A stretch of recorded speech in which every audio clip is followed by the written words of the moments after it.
کر رہے ہیں، اس سے بحث ہی نہیں ہے، ہم اس بحث میں جاتے ہی نہیں ہیں۔ حضور کا متفقہ فیصلہ ہے کہ پالنے والے اپنے جیسا بنا دیتے ہیں۔ تو یہ تاریخ کی سب سے بڑی حقیقت ہے کہ دو بچے ابو طالب نے پالے، ایک کو محمد مصطفیٰ بنایا، ایک کو علی مرتضیٰ بنایا۔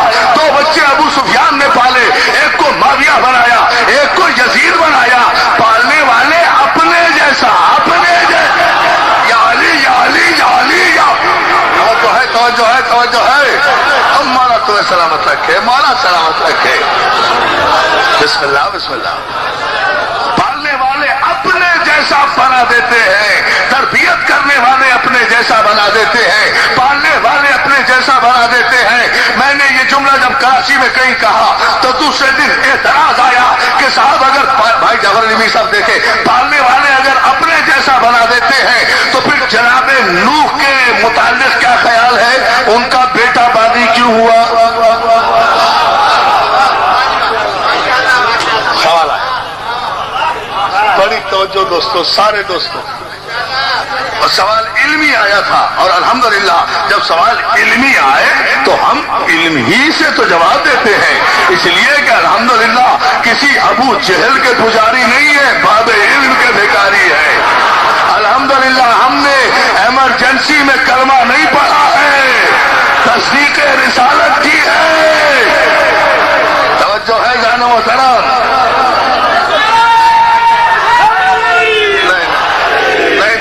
جتنا بڑا مجمع ہے اتنا بڑا نعرہ ہی نہیں ہے۔ آخری آدمی تک دونوں ہاتھ بلند کر کے چادریں اتار کے مولا مولا سلامت رکھے آپ کو، مولا آپ کو ذرا سا آہستہ آہستہ آہستہ بلند ہوتے جائیں۔ جشن کا موقع ہے، کبھی کبھی تو یہ میسر آتا ہے ہمیں، کبھی کبھی تو یہ لمحے میسر آتے ہیں کہ جب ہم خوش ہو سکیں۔ توجہ ہے نا عزیزان محترم؟ سوال یہ آیا کہ صاحب اگر ہر بچہ فطرت اسلام پر پیدا ہوتا ہے اور پالنے والے پرورش کرنے والے، تربیت کرنے والے اسے اپنے جیسا، دیکھیں ایک نئی فکر دے رہا ہوں، اسے اپنے جیسا بنا دیتے ہیں، تو نوح کے بیٹے کے متعلق کیا خیال ہے؟ نوح کا بیٹا باغی کیوں ہو گیا؟ وہ اہل کیوں نہیں رہا؟ اس نے سفینے سے بغاوت کیوں کی؟ وہ کیوں پہاڑ پر چڑھ گیا؟ کاش آپ جاگتے ہوئے ہوتے تو چھلک جاتے اسی جملے پر۔ ابھی تو ان کا سوال کر رہا ہوں، جواب کہاں دیا ہے؟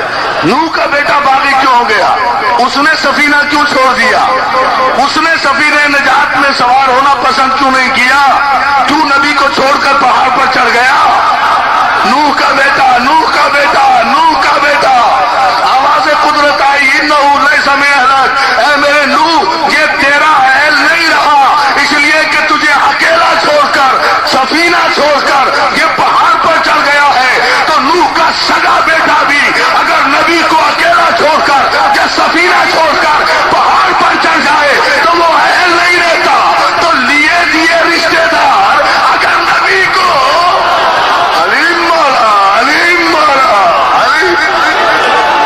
مومنین کرام دونوں ہاتھ اٹھا کے میرے ہم آواز ہو کر علیم مولا، علیم مولا، علیم مولا،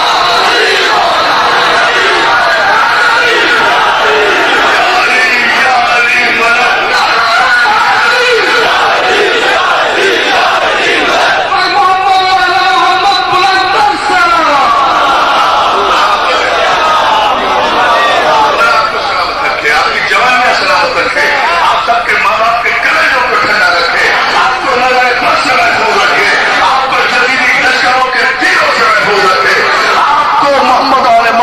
حسین کے سائے میں رکھے، اس لیے کہ آپ جشن منا رہے ہیں۔ عزیزان محترم، حسین کا دشمن اتنا کمینہ ہے کہ نہ ہمیں روتے ہوئے دیکھ سکتا ہے نہ جشن مناتے ہوئے توجہ ہے۔ بلند ترین سلوات لے دینا محمد آل محمد کا۔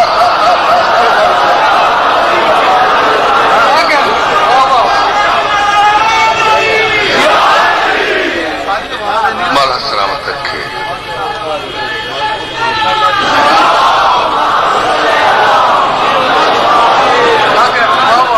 آئیے اس اہم ترین سوال کا جواب دیتے ہوئے امام حسین کی بارگاہ میں آئے۔ سید الشہداء کی بارگاہ میں آئیں گے، اس موضوع سے باہر نہیں جائیں گے، لیکن ذرا سا یہ ذہن میں رہے آپ کے۔ عزیزان محترم، سوال یہ ہوا کہ نوح کا بیٹا تھا، نوح کا بیٹا، جب ہر بچہ فطرت اسلام پر پیدا ہوتا ہے اور اس کے پالنے والے اسے اپنے جیسا بنا دیتے ہیں، اپنے جیسا بنا دیتے ہیں، تو پھر نوح کا بیٹا بد کردار کیوں ہو گیا، باغی کیوں ہو گیا، نبی کو کیوں چھوڑ بیٹھا، نبی کو کیوں چھوڑ بیٹھا؟ میں نے کہا بھائی وجہ تمہاری سمجھ میں نہیں آ سکتی، اس لیے کہ تمہیں کسی بڑے نے یہ سکھایا ہی نہیں کبھی کہ قرآن آنکھیں کھول کر بھی پڑھا کے جاتا ہے۔ اور جو ہے نا، قصور تمہارا بھی نہیں ہے کہ تمہیں کسی بڑے نے یہ سمجھایا ہی نہیں ہے کہ قرآن صرف آنکھیں بند کر کے نہیں پڑھا جاتا، قرآن آنکھیں کھول کر بھی پڑھا جاتا ہے۔ قرآن تدبر کے لیے ہے، قرآن تفکر کے لیے ہے، قرآن تعقل کے لیے ہے، قرآن غور کے لیے ہے، قرآن فکر کے لیے ہے۔ قرآن کو اگر تدبر اور زیرکی میں ڈوب کر مطالعہ کرتے تو کبھی بھی یہ سوال ہی قائم نہ ہوتا، تم نے قرآن کی یہ آیت اگر پڑھی ہوتی تو ہماری بات پر کبھی اعتراض نہ کرتے، اور پھر ہماری بات تو نہیں ہے، بات تو پیغمبر کی ہے، میں نے تو نہیں کہا۔ نہیں غور کیا، نہیں غور کیا، بات ہماری تو نہیں ہے، میں نے تو نہیں کہا۔ نوح کا بھی جو نبی ہے اس نے کہا، 1,24,000 پیغمبروں کا جو نبی ہے اس نے کہا، جو وجہ تکوین کائنات ہے اس نے کہا، جو علم اول ہے اس نے کہا، جو حسن اول ہے اس نے کہا، جو عشق اول ہے اس نے کہا، جو خلق اول ہے اس نے کہا، جو خلق اول ہے اس نے کہا، جو وجہ تکوین کائنات ہے اس نے کہا، جو علت غائب ممکنات ہے وہ اس نے کہا، جس کی وجہ سے آسمان کا شامیانہ سجا اس نے کہا، جس کی وجہ سے بزم انجم سجی اس نے کہا، جس کی وجہ سے آفتاب و مہتاب کی قندیلیں پروردگار نے روشن کی اس نے کہا، جس کی وجہ سے دریا کو روانی اور سمندر کو جولانی ملی اس نے کہا، جس کی وجہ سے پہاڑوں کو بلندی ملی اس نے کہا، جس کی زلفوں کے صدقے میں رات پیدا کی گئی اس نے کہا، جس کے رخسار کی ضیاء پاشی سے صبح ہویدا کی گئی اس نے کہا، جسے قرآن نے یاسین کہا اس نے کہا، جسے مزمل کہا اس نے کہا، جو مدثر ہے اس نے کہا، جو بشیر ہے اس نے کہا، جو سراج منیر ہے اس نے کہا، جو علم اول ہے اس نے کہا، جو بشیر و نذیر ہے اس نے کہا، جو رحمت للعالمین ہے اس نے کہا، جو بطول کا بابا ہے اس نے کہا، جو علی کا مولا ہے اس نے کہا، جو حسنین کا نانا ہے، یا علی یا علی یا علی۔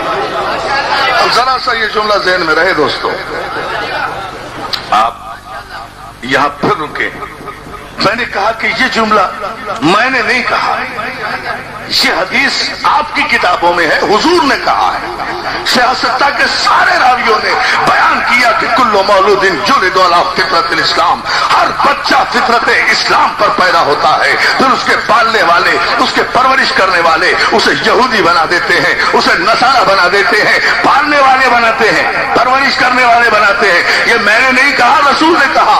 آپ نے اعتراض کیا کہ اگر نوح کا بیٹا یہودی کیوں ہو گیا، نوح کا بیٹا نصارہ کیوں ہو گیا، نوح کا بیٹا غرق کیوں ہو گیا، نوح کا بیٹا باغی کیوں ہو گیا؟ ارے اگر قرآن کھول کر پڑھ لیتے تو کبھی اعتراض نہ کرتے۔